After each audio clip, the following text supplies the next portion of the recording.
On today's show, a busy day at the office for the Atlanta Hawks in a lot of different ways. The deadline has come and gone in the NBA, and the Hawks made two transactions on this Thursday. And in addition, they got a home win over the Phoenix Suns. We'll get into all of what transpired, how the roster changes, how they played on this Thursday evening, and more coming up. You are Locked On Hawks, your daily Atlanta Hawks podcast. Part of the Locked On Podcast Network. Your team every day.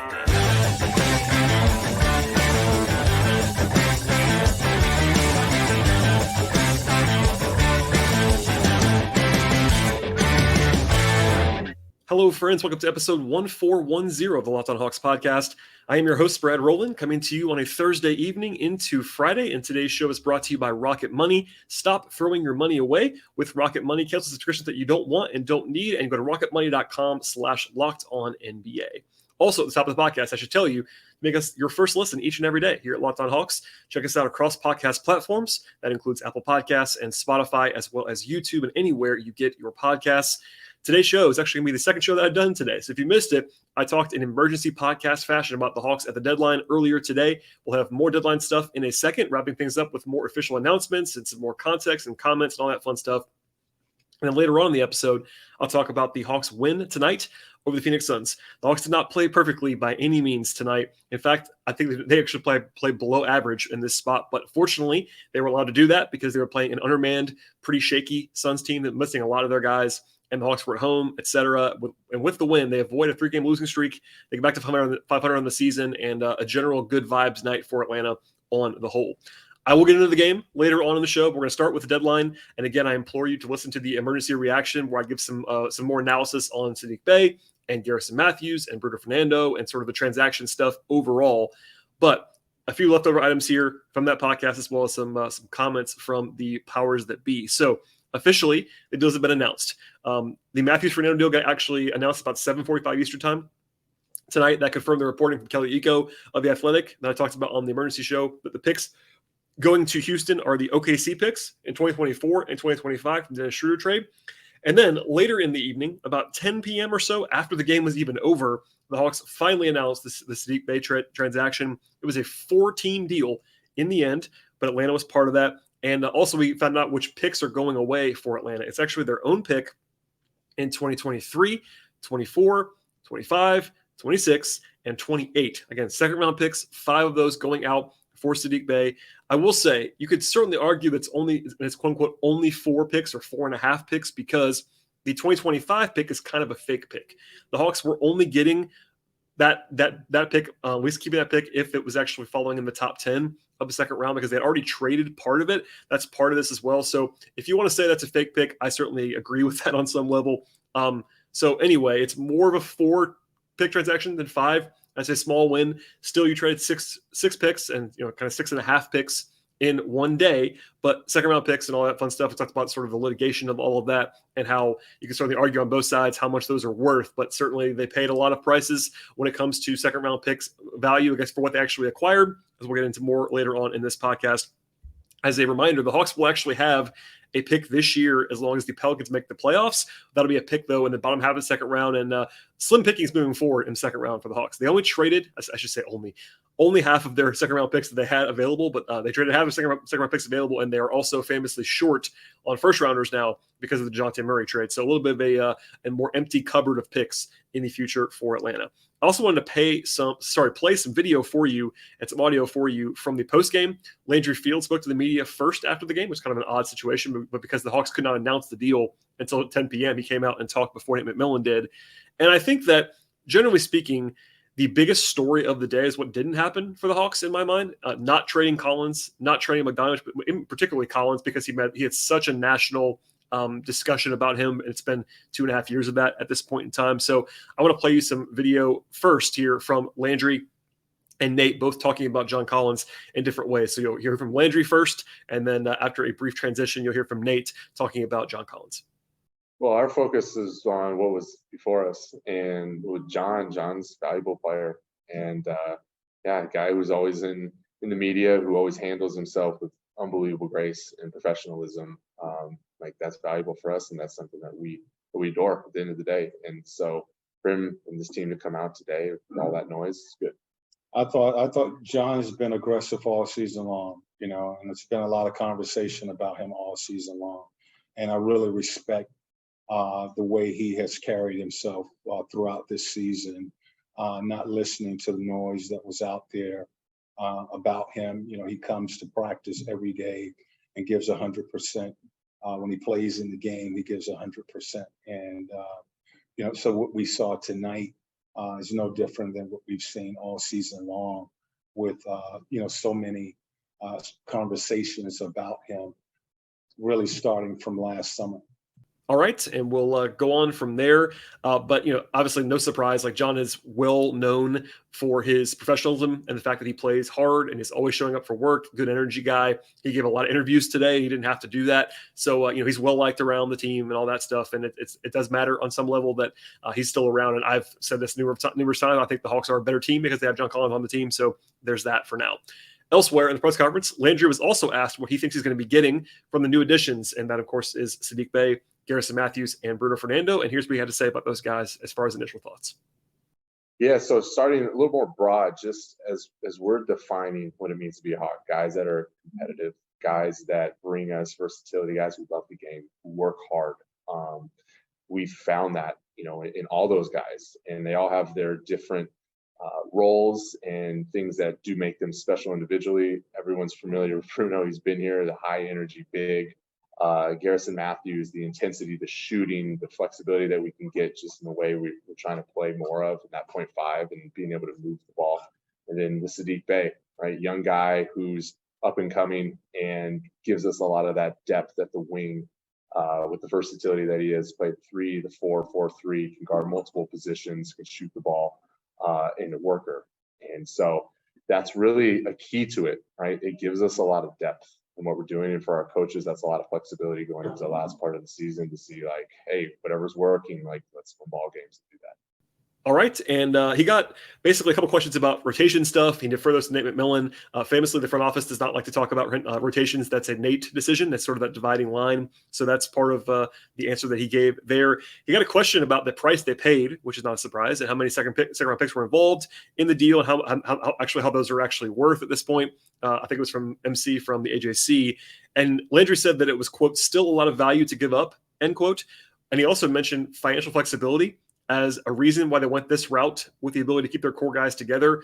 I read that as basically the admission and just the reality that the Hawks paid a little bit of a steep price when it comes to second round pick capital in order to get a guy who was pretty cheap in Saddiq Bey and also not have to impact everything else. One of the more nuclear options, of course, would have been to trade Collins or Bogey, but the Hawks were able to add to their team, like pretty clearly add depth and add quality to their roster in the moment without having to take on money. And that's a very hard thing to do. And basically the price for doing that was having to pay all that capital and second round draft picks. I think that reference to financial flexibility is notable through that lens. Also, Bey is signed for next year at a pretty good number, which kind of might allow them to move on for somebody else.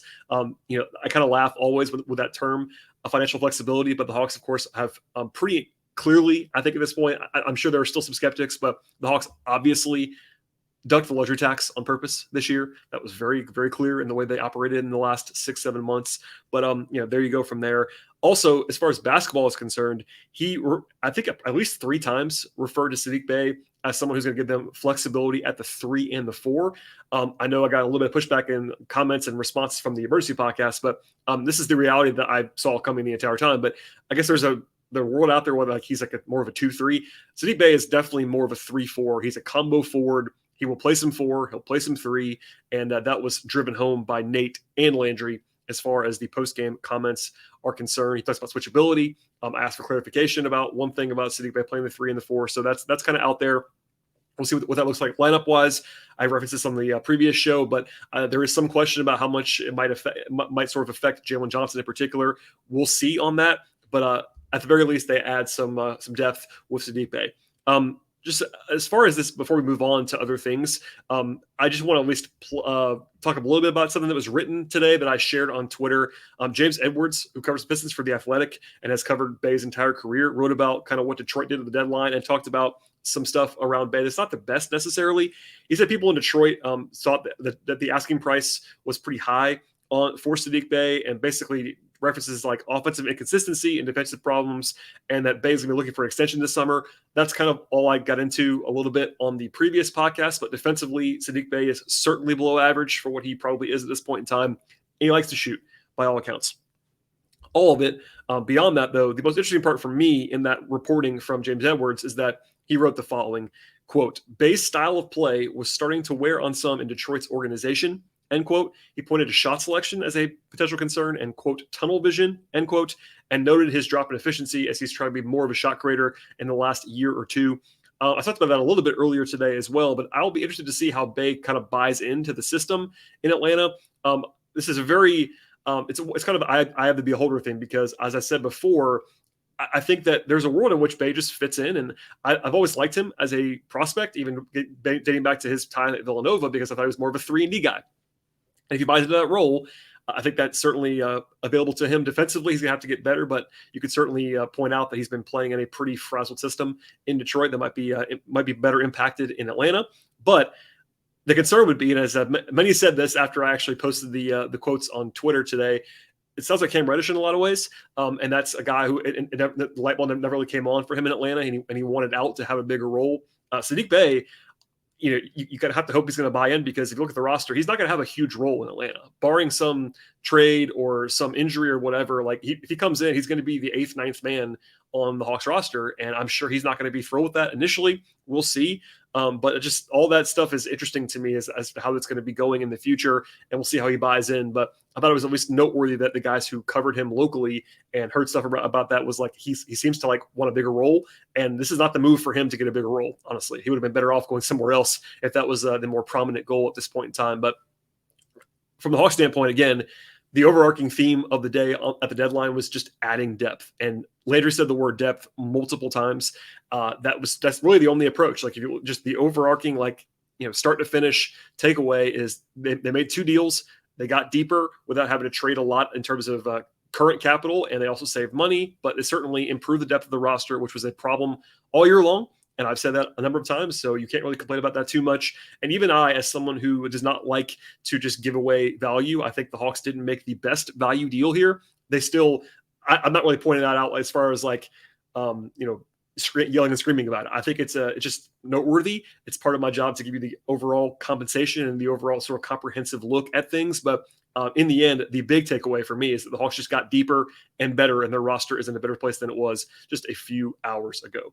All right, we'll get into the game in a second, I promise. But first, a word from our sponsors on today's show. Today's show is brought to you by Rocket Money, and the average person has around 12 paid subscriptions. Think about that. If you think that you only subscribe to a handful of services, you might want to actually rethink that and check it out. And with Rocket Money, you can quickly identify and cancel all of your unwanted subscriptions in one place. Rocket Money, which is formerly known as Truebill, is a personal finance app that finds and cancels those unwanted subscriptions, monitors your spending, and also helps you to lower your bills all in one place. More than 80% of people have subscriptions that they actually don't remember, or just like a stream service that you've bought or forgot about, or a free trial that you never actually use. And Rocket Money will help you identify those subscriptions, and they'll actually help you to stop paying for the ones that you don't really want. All you have to do is find the subscription and actually press cancel, and Rocket Money will do the rest for you. No more lengthy hold times with customer services or have an email back and forth with people. Rocket Money makes it easy at just a one click of a button. Over 3 million people have used Rocket Money, and the average person saves up to $720 a year. $720 per year. That's a lot of money saved. And I'm one of those people, honestly. Rocket Money is huge in helping me manage all my subscriptions. And I have a million different things that I have to sort of justify and juggle in the sports world, reading things, watching things, all the research that I do. And having Rocket Money at the helm is very, very helpful through that lens. And you can use Rocket Money right now. Stop throwing your money away. Cancel subscriptions that you don't want, and they manage your expenses as well the easy way. And you can do it all by going to rocketmoney.com/lockedonnba. One more time, the place to go is rocketmoney.com/lockedonnba. All right, and just broadly speaking on this particular evening, I'll probably have a little bit less on the game than usual because there's so much going on. And quite frankly, the Suns were, I don't want to say not an NBA team, but certainly not a quality NBA team in terms of what was available on this night. And I'll just leave with this. The Hawks won this game by 9 points. It was very, very underwhelming the way the Hawks played in this one. I will always tell you that first and foremost, getting a win in the NBA is not a guarantee. Hawks fans will throw out the term must-win game or throw out, the stuff about like how you can't lose this team. And I sometimes will push back on that. But on this night, The Hawks needed to win this game. They were obviously quite a bit better. They were big favorites according to our friends at FanDuel in this game, and they should have been. Home game, rest advantage, all that stuff. And the Suns were a shell of themselves because of the trades and injuries that they actually have. The Hawks did have some good stuff that happened in this game, but they didn't play well. Let's just say that. I think if I had to give the game a grade overall, it'd be like a C- game, maybe a D+. Like, it was really that bad, and they were able to win. That's a good thing because you're never going to play perfect all the time, so you have to get some with you kind of steal. So there's a little bit of that. But Nate opened his press conference by saying that the Hawks were lucky to win, and also they need to be sharper moving forward. I think he's right on both counts on that one. And they really benefited from playing a bad team in this game. They had 9 available players to the Suns. They had a bunch of fringe guys playing due to injuries and trade fallout. So they did enough to win, and that's important to actually go ahead and do that. They could have lost this game. There were times where it was a little bit teetery, but they were able to hold on and win, and that is sort of the important takeaway from that. Offensively, they had a 116 offensive rating. Now, that seems pretty good to me, obviously, but in practice, it wasn't fantastic. They had a couple of really bad lulls, like the second quarter, which we'll come back to later on, was just an atrocity. They played terrible for like an 8-minute period. Same in the second half. They had one little lull that was like a 5-minute period that they just couldn't score. But they did one thing extremely well in this game, and that was rebound. The Hawks dominated the offensive glass and the defensive glass in this game. They had a 40+% offensive rebound rate in this game, like a 20, like an 80%-ish defensive rebound rate. And for those of you scoring at home, that's a very, very good number on both sides. They had 20 offensive rebounds and 25 second chance points. That's a very effective number, and that was able to sort of overall counteract ball security issues. The Hawks usually take care of the ball at a high level. That's one of their calling cards, but they had 19 turnovers in this game. That is a ton. And yes, Phoenix was playing pretty hard to like get it up into guys. Josh Okogie is really good at like pressuring the ball, for instance. So is Saban Lee. So the Hawks had a little bit of an excuse there on some level, but that's still way too many turnovers. And the glass really kind of bailed them out because they didn't shoot it incredibly well, and they turned it over a lot, but they had extra possessions. They ended up taking 10 more shots than the Suns did, and that was very helpful. They got around the rim pretty easily for the most part in this game, but taking 9 more shots than their opponent in terms of just field goal attempts is basically driven by the rebounding, I should say, and that was enough to kind of boost the efficiency and get it over the top in this game. But from 3, they were pretty rough. 10 of 29 is not terrible, but not huge volume and below average efficiency. But even then, Phoenix also shot the ball 7 of 30 from 3. So another bad team thing that they benefited from. But they had 14 live ball turnovers. The Suns had 14 steals and 10 blocks. That's going to get you beat more often than not. It just didn't happen in this game. Defensively, they were fairly solid at times. Again, the glass was pretty good. The Suns didn't shoot well, but you have to adjust for opponent a little bit. The Suns didn't have a ton of firepower offensively. They took a lot of mid-rangers, as they always do. The Hawks, benefited from bad shooting from Phoenix, but they didn't turn them over a ton. DeAndre Ayton had 23 points on 15 shots. Okogie had a big game off the bench. The Hawks did okay defensively. They were, at least in the half court, pretty effective. They were bad in transition in this game, at least by the numbers and kind of by the eye test as well. But they held their own defensively and didn't get beat too badly. And the big issues were on offense at 2 different times in the game. And basically the second and fourth quarters were a little bit shaky, but it was enough to get over the finish line. We'll get into sort of the quick hitters here on the game flow in this one. Our friends at FanDuel had the Hawks as an 8-point favorite in this one. That was their 6th largest favorite point spread of the season. And the Hawks had not been this big of a favorite in a game since before Christmas. So you're talking about, that's a long time, month and a half at this point, since the Hawks have been as favored by this many points. And again, the Suns at full strength obviously would be a pretty good opponent. If they even had Devin Booker in this game, it would have been very helpful. In the future, they'll have Kevin Durant, and the Hawks will miss that because they just played the Suns twice in like a week and a half. But a bad opponent in this game. The Hawks were up early, 11-4. Collins had 6 points in a hurry, had 4 on dunks, and had a huge dunk on Jock Lando right out of a timeout that made the sort of the national media rounds. The Hawks were up by double digits pretty quickly. Bogey had a 3 off the crazy behind-the-back pass by Trey. That's reminiscent of what happened on Tuesday as well for Trey. Bogey did have a bizarrely bad 3-second violation defensively right after that. But, rotation-wise, nothing really surprising. A couple of foul trouble spots for Clint Capella in this game, but it was 9 guys that played. It was 9 guys that you would expect, and no huge shakeups there. The Hawks were up by 14 points pretty quickly. At the end of the first quarter, they had a great offensive quarter. They were 36 points on 25 possessions. They were cooking on offense. Trey had it going with 11-4. He played the whole first quarter. And the Hawks were up by 18 points early in the second quarter of this game. And it felt like the Hawks might, for once, put a game away, kind of just run away and hide. But then they started the second quarter 5 of 21 from the floor and 1 of 7 from 3. just some horrific stuff, turnover-wise as well. Stagnation in general, just lack of ball movement, lack of player movement, just a lot of it felt like the Hawks let up a little bit, knowing that they were probably the better team, obviously, in this game. There was also an atrocious traveling call on Trey in the corner that no one could believe. Trey, the bench, the media, everyone was like, what is going on with this call? But in general, I cannot tell you how bad the second quarter was overall. Now, they quote unquote only lost by 5. It was 25-20. But the Hawks scored 20 points on 25 possessions. Offensively, that is terrible in any context. They shot 29% from the floor, 5 turnovers. The Suns couldn't score, fortunately for the Hawks, but they were up by 9 at the half, and that was extremely fortunate because they played one of their worst 8-minute stretches of the season, I thought, in the second quarter. They were that bad against, at least when you adjust for the opponent that they were playing. They started out pretty slowly in the third quarter, but again, another big run to go up by 15 points. Trey and former Hawk Damian Lee were getting into it a little bit, chirping back and forth. Trey had a big quarter. I think that he was sort of fired up by the back and forth with Lee at that point in time. The Hawks were up by 19 at one point in the third quarter. They gave some of that back with some turnovers. They had 13 in the first 30 or so minutes of this game, but they had another 8-0 run late in the quarter. I thought that Jalen Johnson had a good stretch at the end of the third, as did Okongwu, but that did not carry over to the fourth. It was a 13-2 run by the Suns early in the fourth quarter, where the Hawks didn't score for about 4 minutes straight. That included AJ missing 2 free throws at the line. That was a little bit strange. And the lead was down to single digits with like 7.5 minutes to go. And it was a little bit of a squeaky time for the Hawks. They were not playing great at that point. And the lead kind of hovered in that range of like 9-12 for like 4 minutes. Trey hit a bomb that was probably the dagger of the game, a 36-foot three officially by the NBA with about 4:15 to go up by 13 points. That led into a timeout, and it was never really close after that. There was a challenge by Phoenix right after that play on Trey when they found him shooting a 3. They lost that challenge. The Hawks were up by double digits really the entire – I know they won by 9, but it was basically a safe margin the entire stretch run. So if you want to say the game was over when Trey hit that bomb 3, I would certainly kind of agree with you on that point. But no matter what, the Hawks did not play well in 2 of the 4 quarters in this game.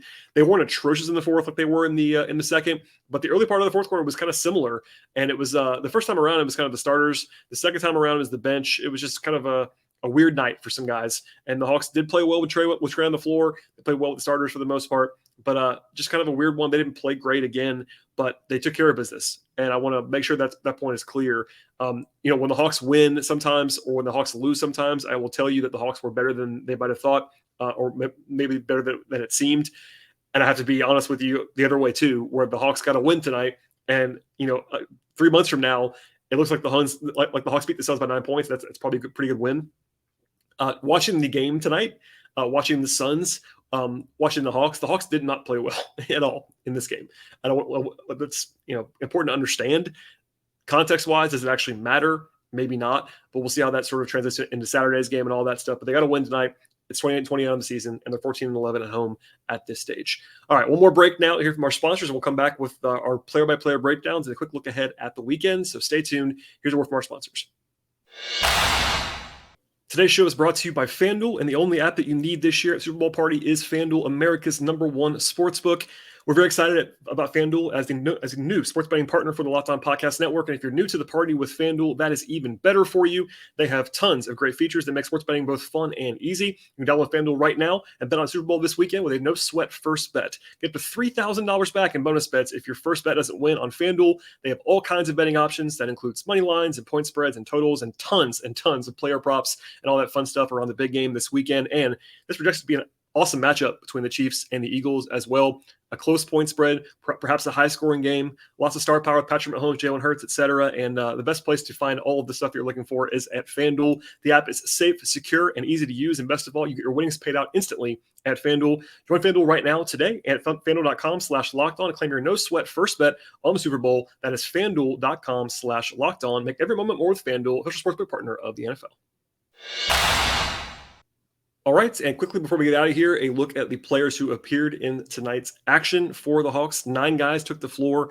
out of the 11 that were active for Atlanta, because as a reminder that you probably understand already, Nate said, I think Landry said after the game as well, that the Hawks are hoping to have the 3 new guys in by Friday and then potentially playing on Saturday, at least being active for Saturday's game. But with Frank and Justin out the door, the Hawks were a little bit shorthanded in terms of their deep bench. It didn't matter in this game, obviously, but they played 9 guys.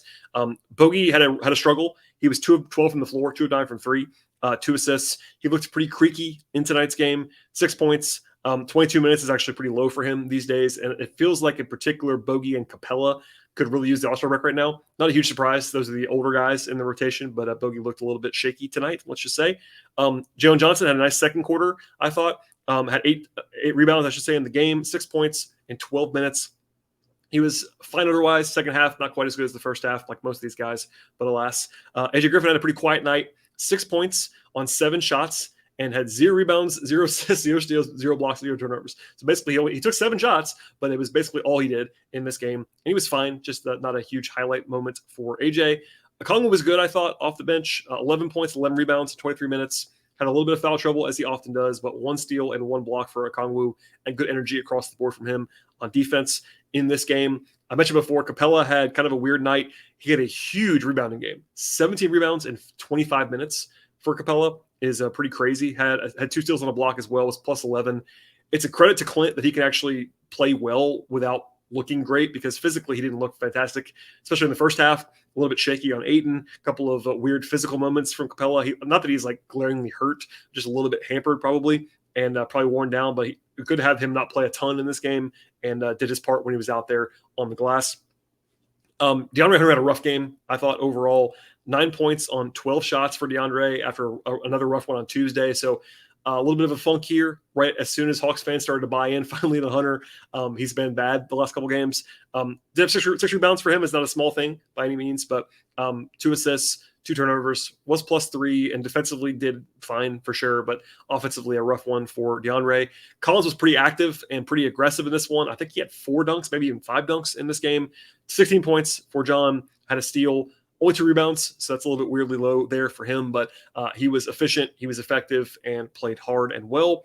DeJounte Murray, 19 points, 8 rebounds, and 5 assists for DeJounte. He had 4 turnovers in the game. He was fine. A couple of trademark pretty pull-up jumpers from DeJounte. Not a dominant game, not a bad game, just kind of in the middle. And then Trey had a weird one. His numbers are huge, and when the Hawks were rolling in this game, Trey was rolling. He really ignited the big run in the second half they had with 3-point shooting. Hit back-to-back threes in that run. A couple of just eye-popping passes as he's wont to do. Ends up with 36 points and 12 assists and 7 rebounds as well. And so it was also efficient from the floor. Is 5 of 10 on 2s and 5 of 8 on 3s, 11 of 12 from the free throw line. So a good shooting night for Trey, a good passing night for Trey, but he had 9 turnovers. And that's half of what the Hawks did on the whole. He had a couple of just terrible turnovers. And I usually put this out just for the record, like Trey's always going to have turnovers. Guys that have usage as high as Trey does, if you look at the league leaders in turnovers every year in the NBA, it's always the best players in the league because they have the ball all the time. And Trey is on that list. But he also had some really bad ball security in this game. So it can be both.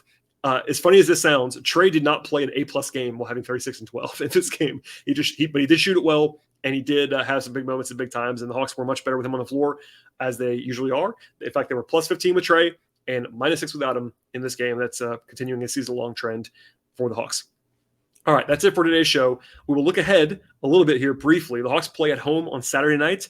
They play the Spurs. The Spurs are very bad. Now, just like tonight, I am not going to tell you that the Hawks are guaranteed to win or anything like that against the Spurs, because they're not. But it's a pretty fortunate spot on paper for Atlanta. In fact, the Spurs play on Friday, and then they have to travel to Atlanta on a back-to-back, whereas the Hawks don't play in between games. So it's one of the easier spots you can find on the schedule. You're playing a bottom 3 or 4 team in the league in San Antonio, and with rest advantage, and you're playing at home. So we'll see. We'll see if we're going to peek at Saddiq Bey on Saturday, perhaps Garrison Matthews as well. I don't anticipate Bruno playing unless something happens, like as far as getting on the floor. But we'll see how that's all handled from moment one. The Hawks might practice on Friday. We're going to maybe get a look at that for Bey. But he's the kind of guy, when you pay that price, I expect him to be at least in the rotation pretty quickly. So we'll see there. But a night where you can circle that one as a likely win for the Hawks. Nothing is ever assured. It would be a bad loss for sure for Atlanta if they are healthy in that game and the Spurs come to town and beat them. Because right now, San Antonio is 14-41. They are 5-20 on the road, and they have the worst net rating in the league. And again, rest advantage, all that stuff for Atlanta. So we'll have a podcast after that game, as we always do on the show. But stay tuned for that. And that's one to perhaps sneak above 500 for the first time in a while for Atlanta, which would be nice to see. Anyway, please subscribe to the podcast. I appreciate it. We have, again, 2 shows today. I think we did 6 this week. It was very, very busy, and I'm very tired at this point in time. So hopefully I'm still making sense. But please subscribe to the podcast across platforms. Follow the show on Twitter at Locked On Hawks. Follow me on Twitter if you'd like to at BT Rowland. Also follow my Patreon, patreon.com/BT Rowland as well. I appreciate everyone for listening. Hopefully you enjoyed the wall-to-wall coverage in advance of the deadline, and now we'll be focused on the games and how the Hawks project in the playoffs and all that fun stuff down the line. So we're going to be here the entire way through. I appreciate you listening. We'll see you all next time.